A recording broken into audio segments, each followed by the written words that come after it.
여로보암은 이제 북이스라엘의 왕이 되었습니다.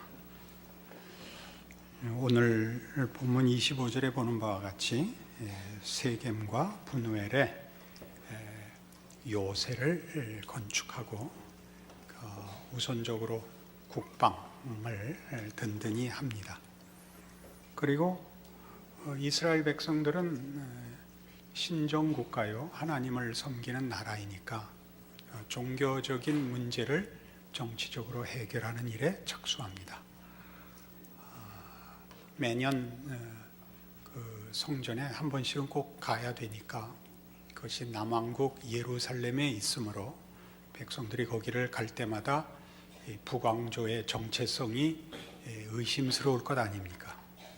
그래서 북왕국의 베델과 단에 단을 쌓고 금송아지를 세우고 하나님을 섬기는 대신에 우상을 섬기게 하며 그들의 마음을 정치적, 종교적 방법으로 이제 붙들어 매는 북왕국의 정체성을 확립하는 일에 착수합니다. 이 문제로 인해서 그는 대표적인 하나님의 뜻을 배반하는 불신앙의 길을 걷는 대표적인 이름이 됩니다.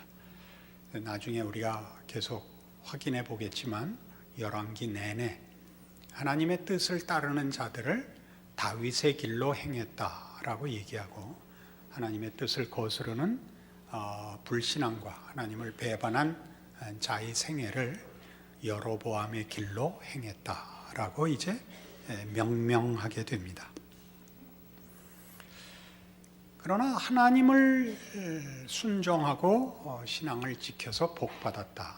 하나님을 배반하고 우상을 섬겨서 벌받았다. 이런 얘기는 결과를 보고 있는 후세의 사람들의 판단이고 현실을 살아가는 과정 속에서 하나님의 뜻을 쫓는 것과 하나님의 뜻을 외면하는 것과 도대체 왜 그런 엄청난 갈림길이 생기는가?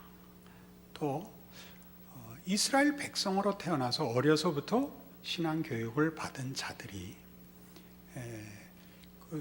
하나님이 보내신 선지자를 통하여 북왕조를 얻고 왕이 되었는데도 불구하고 그의 삶을 또는 정치를 지도자로서의 책임을 그렇게 한순간에 다 저버릴 수 있는가 하는 문제들은 쉽게 우리가 판단할 수 있는 일이 아닙니다. 왜냐하면 어느 시대에나 신앙의 길을 가는 사람들에게 이 문제는 그리 자신 있는 문제가 아니기 때문입니다. 오늘날 여러분들도 신자로서 하나님을 믿고 사느냐라고 묻는다면 아니라고 말을 할 수도 없고 그렇다고 말을 할 수도 없는 현실 속에 있는 것을 발견하실 것입니다. 왜 이런 문제가 생기는가 하는 것이 여로보암의 길을 우리가 성경에서 추적하여 확인해야 할 신앙적인 큰 교훈입니다. 데살로니가전서 5장에 가보십시다. 전에 보던 제 성경에는 333페이지였는데 바꾼 성경으로 봤더니 332페이지에 있더라고요. 나이가 드니까 페이지가 이사를 가더라고요.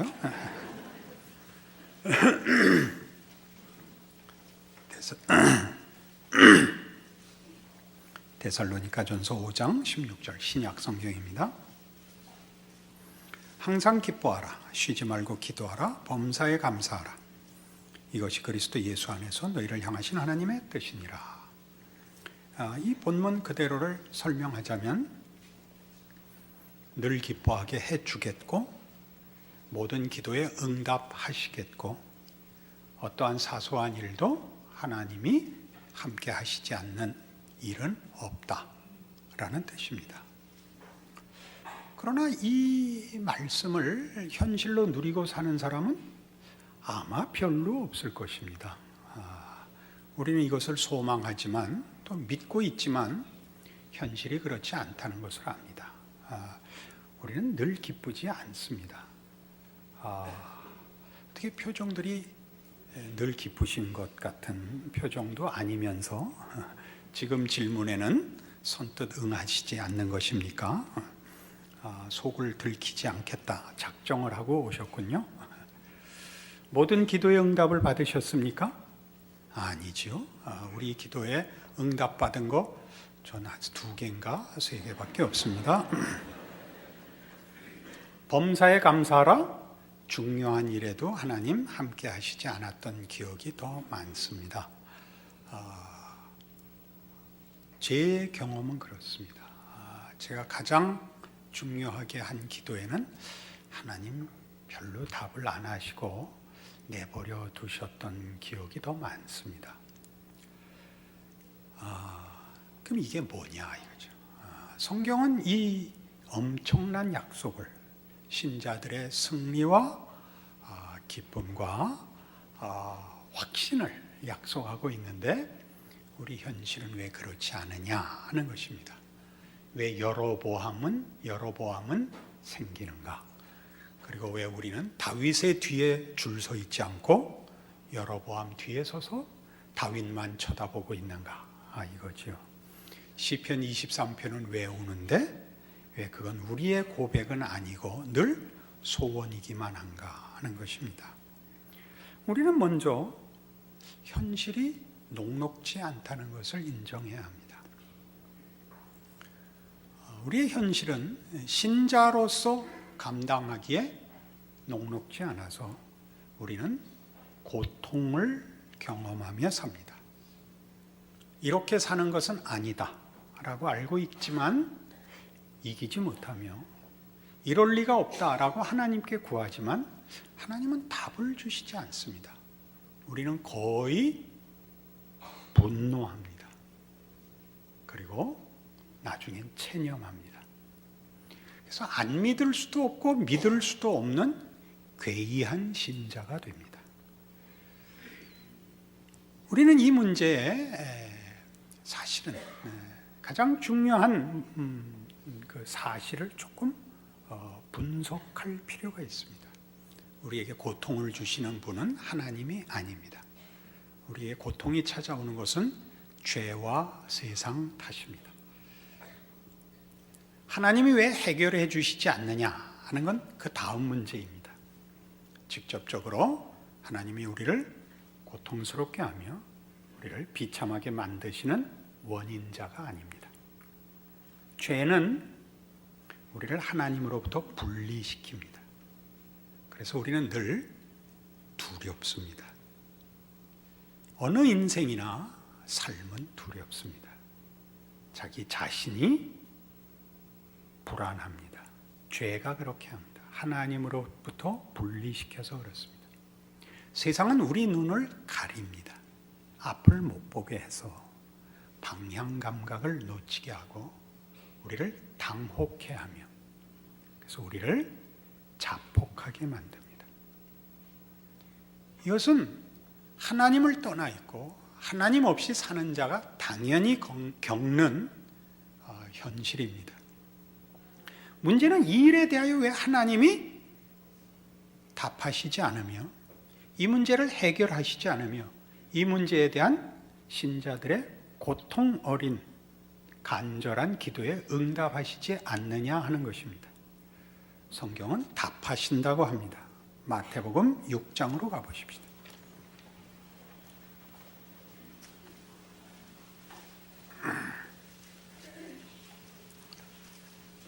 마태복음 6장 30절입니다.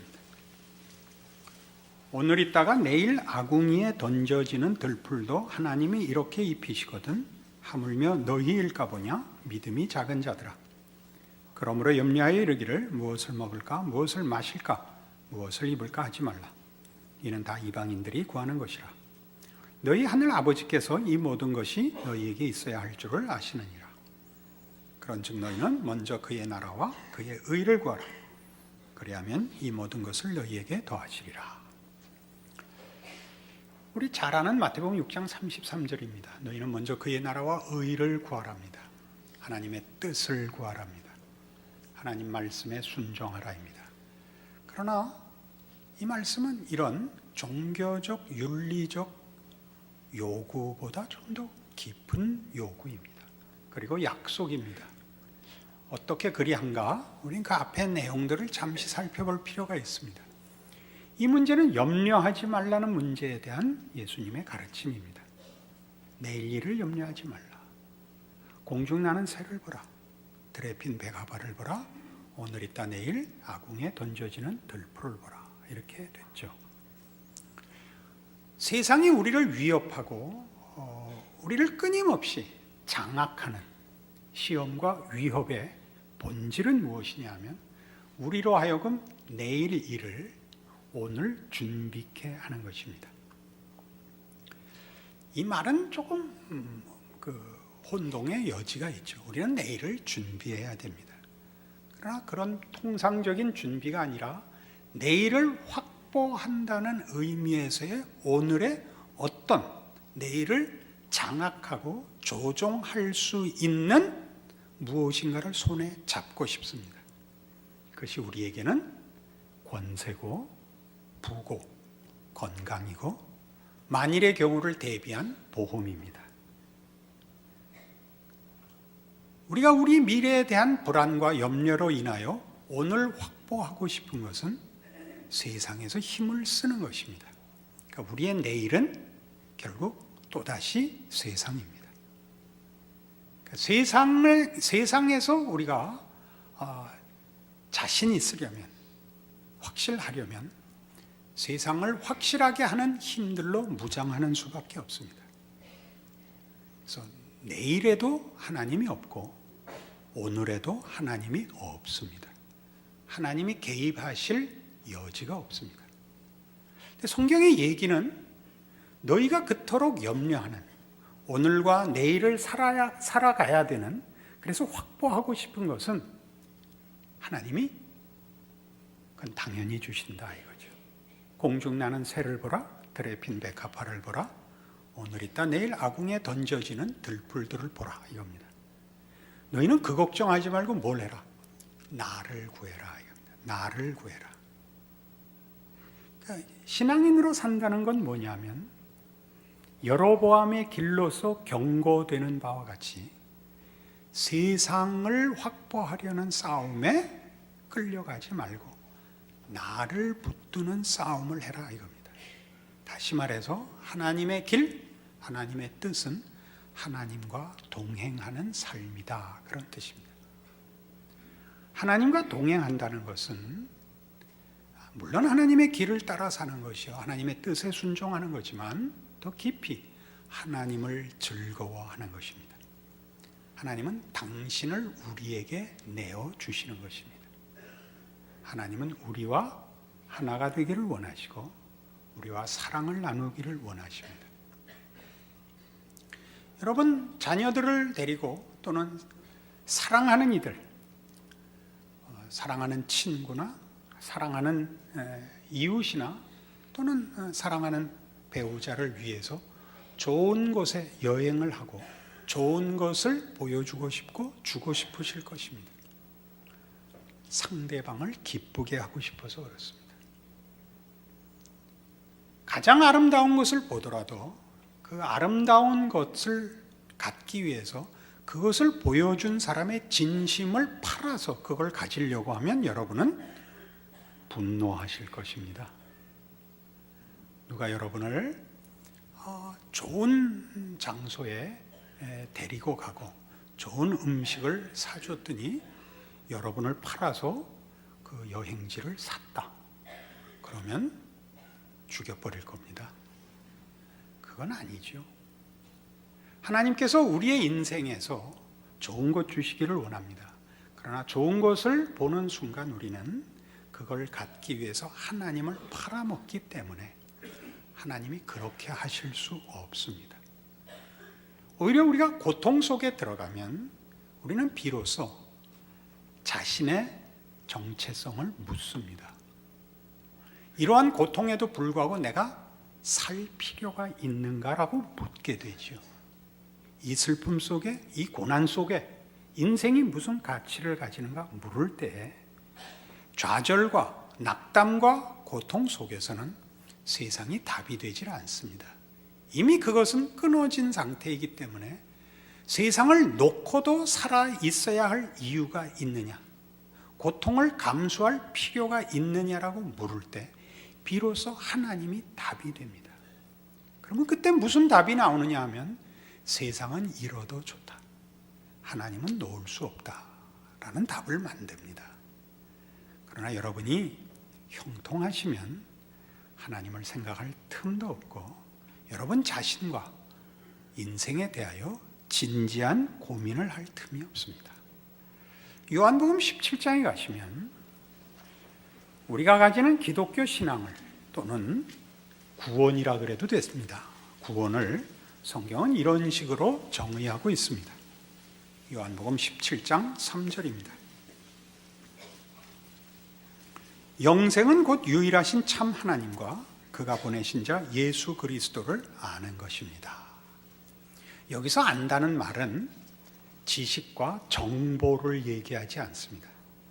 그래서 여러분, 부부 사이에 서로를 안다 그러는 뜻입니다. 다른 모든 존재와 특별한, 구별되는 관계를 말합니다. 여러분, 자녀를 여러 두신 분은 이해하시겠지만 자녀가 예를 들면 5이 있다 그러면 그 5 중에 누가 제일 예쁘냐 그렇게 얘기하면 여러분 답할 수 있습니까? 답할 수 없습니다. 다 특별합니다. 우린 첫째가 특별하죠. 그러면 나머지 넷째는 보통이다가 됩니다. 그죠? 특은 6,000원이고 보통은 5,000원이 됩니다. 그렇지 않습니다. 자식 길러본 사람은 다 압니다. 첫째는 특별하고, 둘째는 또 특별하며, 셋째도 또 특별합니다. 다 다릅니다. 그 존재를 대신할 것이 없고 그 존재가 그 자체로 부족함이 없이 완벽하게 특별합니다. 하나님이 우리에게 하시는 말씀은 그겁니다. 우리 중에 누가 쓸모 있거나 더 헌신적이거나 더 윤리적이라서 더 대접을 받지는 않습니다. 오해 없으시기 바랍니다. 기뻐하십니다. 그러나 누가 더 못났고 더 고집을 부리고 더 어리석어서 덜 사랑하시지 않습니다. 여러분, 그 말 안 듣는 자녀 길러보신 사람은 압니다. 말 안 들으면 속상하지만 덜 사랑스럽지는 않습니다. 우리가 끊임없이 한숨을 쉬는 이유는 그 사랑을 멈출 수 없기 때문입니다. 그래서 그 사랑이 늘 짜증과 성질로 나타나곤 합니다. 하나님은 안 그러십니다. 성질 부리시지 않습니다. 이런 표현을 쓰는 것 자체가 참 불경한 표현입니다만 우리의 이해를 위해서 그렇습니다. 하나님은 우리를 각각을 그 하나가 유일한 존재인 것으로 사랑하십니다. 이걸 놓치면 인생은 답이 없습니다. 같은 요한복음 15장에 가시면 이런 중요한 말씀이 이미 예수님으로 인하여 우리에게 약속되었습니다. 요한복음 15장 9절, 아버지께서 나를 사랑하신 것 같이 나도 너희를 사랑하였으니 나의 사랑 안에 거하라. 내가 아버지의 계명을 지켜 그의 사랑 안에 거하는 것 같이 너희도 내 계명을 지키면 내 사랑 안에 거하리라. 내가 이것을 너희에게 이름은 내 기쁨이 너희 안에 있어 너희 기쁨을 충만하게 하려 함이라. 여기서 계명을 지킨다는 것은 동행한다는 내용의 다른 표현입니다. 우리가 그에게 매여 있다는 뜻은 아닙니다. 굴복되어 있고 억지로 끌려가야 된다는 뜻을 얘기하는 것 아닙니다. 하나님의 사랑과 지극하심, 신실하심에 참여하는 것을 말합니다. 우리는 우리의 삶 속에서 하나님을 바로 이런 문제, 현실적인 해결이라는 문제로 늘 시험합니다. 그때만 찾습니다. 고통스러울 때마다 사람들은 하나님은 도대체 내 기도에 왜 응답하시지 않는가? 내가 당하는 이 아픔을 아시는가라고 묻습니다. 이렇게 대답하죠. 우리 목회자들이. 그 사건을 해결하는 것보다 하나님 자신을 구하라. 그것이 맨 먼저 해야 되는 기도라. 그러면 다 어떤 반응을 보이시는지 아십니까? 성질을 부립니다. 그건 이미 알고 있습니다. 끊임없이 세상을 장악하려는 방법을 구하면서 그 결과를 달라고 그러면서 하나님 자신을 찾는 것은 놓치고 있습니다. 우리는 기쁨이 없습니다. 우리의 두려움은 해소되지 않습니다. 여러분의 모든 두려움은 어디에 있는가 보십시오. 내일이라는 두려움, 오늘 갖고 있지 않는, 가질 수 없는 내일에 대한 어떤 수단과 내용들 때문에 우리는 아무도 자신하지 못합니다. 그러나 사실은 온천하를 지으신 하나님, 섭리자 하나님의 자녀입니다. 너희는 염려하지 말라. 이 말을 우리는 믿지 않습니다. 항상 기뻐하라. 어딜요? 이렇게 반응합니다. 기쁘면 고통이 없는가? 그렇지 않습니다. 고통은 우리에게는 이 세상을 사는 동안 외면할 수 없고 피해갈 수 없는 현실입니다. 우리는 한계 속에 살고 죄가 관영한 세상에 살기 때문입니다. 그러나 우리의 기쁨을 빼앗을 수 있는 건 세상에 없습니다. 우리는 하나님의 자녀이기 때문입니다. 그래서 다윗의 고백은 이렇게 표현되는 겁니다. 시편 23편입니다.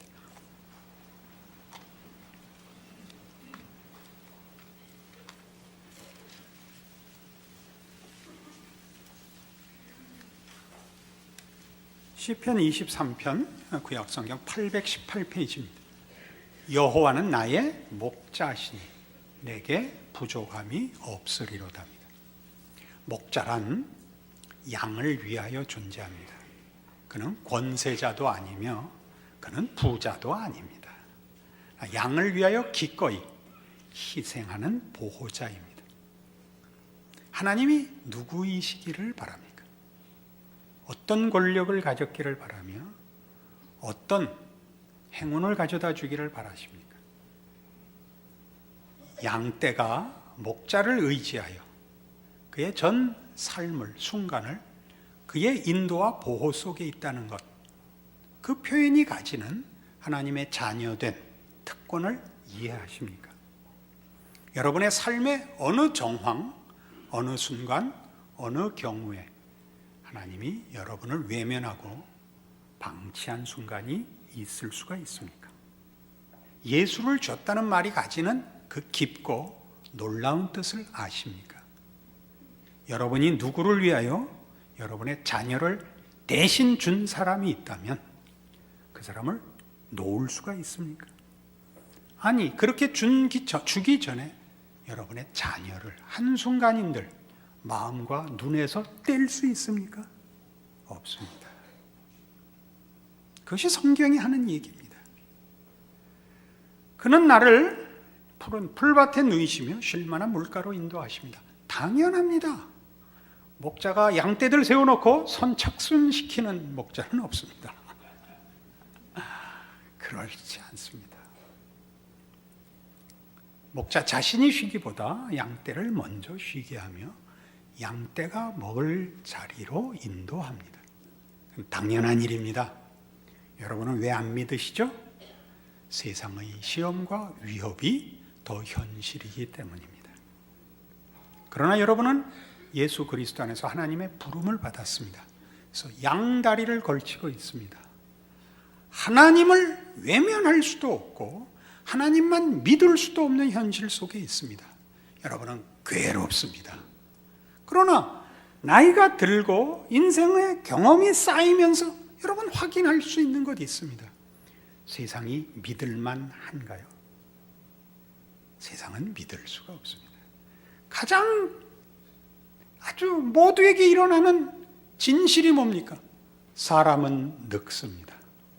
세상은 세월은 사람을 젊게 하지 못합니다. 사람을 사망으로 몰아갑니다. 여러분에게 줬던 어떤 업적도, 어떤 감격도, 어떤 자랑도 여러분에게 영원한 답이 되는 건 없습니다. 세상은 결국 우리를 속입니다. 그러나 우리는 믿지 않습니다. 그래서 우리의 신앙생활은 죽어야만 완성됩니다. 살아있는 동안은 늘 괴롭게 신앙생활을 할 수도 있습니다. 여로보암의 길은, 다윗의 길은 바로 이 차이를 우리 앞에 하나의 증거로 제시합니다. 어느 길을 걸을 것이냐라고. 다윗은 형통한 세월을 보내지 않았습니다. 그는 블레셋의 망명을 갔어야 했고, 미친 채 하여 호구를 벗어난 적도 있으며, 그가 어떤 전투에 참가했다 돌아와 보니까 자기와 자기 부하들의 모든 식구들이 다른 어떤 족속들의 침략을 받아서 탈취된 사실을 알고 더 이상 울 기운이 없을 때까지 울었던 일도 있습니다. 그리고 그가 하는 고백입니다. 세상과 하나님의 다름이죠. 세상은 늘 속이고 우리를 노략하고 우리를 망하게 한다. 그러나 하나님은 우리의 목자시다. 우리에게 부족할 것이 없다. 그는 여기 있는 3절에 있는 말씀대로 내 영혼을 소생시키시고 자기 이름을 위하여 의의 길로 인도하시는 분입니다. 자기 이름을 위하여라는 게 무슨 뜻일까요? 하나님의 명예와 신실하심과 우리를 부르신 하나님의 하나님 되시는 사랑으로, 우리에게 사랑을 요구하시는 자로서 우리를 사랑하는 진심을 걸고 우리를 의의 길로 인도하시는 우리의 하나님입니다. 여러분, 이 기도를 하십시오. 여러분, 어느 정황에서나 기쁨과 안심과 소망을 가질 수 있습니다. 고통스러운 상황 속에서도 신자된 기쁨과 살아계신 하나님의 자녀라는 이름이 가지는 참된 복을 언제나 누릴 수 있습니다. 데살로니가전서 5장 16절 이하의 약속은 항상 옳습니다. 우리는 다윗의 뒤에 줄을 서기로 합니다. 여러분들의 인생에 동일한 신앙 고백이 있을 줄로 믿습니다. 기도하십시다. 하나님 아버지 은혜를 감사합니다. 하나님의 자녀라는 이름이 가지는 영광과 특별함과 위대함과 그 진실성을 확인했습니다. 하나님을 구하게 하옵소서. 그 아들을 주신, 그 아들 안에서 찾아오신 우리 하나님 아버지를 모시게 하옵소서. 그리하여 우리의 인생을 하나님과 살게 하옵소서. 비록 고통과 고난이 있을지라도 승리와 자랑이 있는 인생인 것을 믿음 안에서 누리게 하옵소서. 예수님 이름으로 기도합니다.